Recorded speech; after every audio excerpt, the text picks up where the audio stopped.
a giorni saranno aperti i primi chilometri della Pedemontana nel lotto che va dalla Valdastico a Breganza. Da Treviso i rappresentanti del SISI, il consorzio di imprese che sta materialmente realizzando la grande opera, invitati a illustrare tecnicamente il progetto della Pedemontana ai ragazzi della scuola edile, fanno sapere che l'apertura dei primi 6 chilometri della superstrada è questione di pochi giorni, probabilmente subito dopo l'appuntamento elettorale. Abbiamo sentito oggi, in occasione di questa giornata, che il primo tratto verrà aperto a brevissimo. Questo non può altro che farci felici come veneti e credo anche come italiani. Cioè qui è l'ora di smetterla di fare i primi della classe o piangersi addosso. Bisogna fare, continuare a sperare in un futuro migliore, in un paese che è ormai certo che è in recessione e solo attraverso le grandi opere e le infrastrutture che danno la possibilità alle nostre industrie di spostarsi e essere competitive con il resto d'Europa potremo crescere.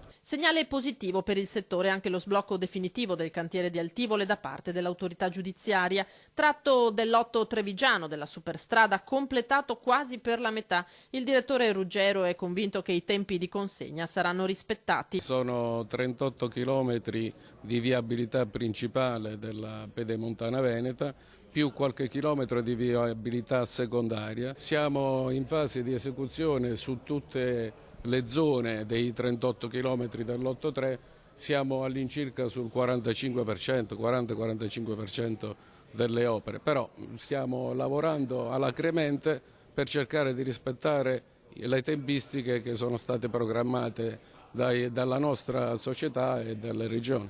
Gli studenti della scuola edile hanno accolto con favore questa esperienza. Va al di fuori di quello che è il solito cantiere edile, quindi diciamo dalla classica costruzione della casa, perché ci approcciamo più al mondo delle costruzioni stradali, quindi opere grandi, opere importanti. Siamo abituati specialmente sul privato, su costruzioni, non nell'ambito delle strade. È un grande cantiere e chi ci lavora ha tanta responsabilità, soprattutto se sbagli sono problemi gravi.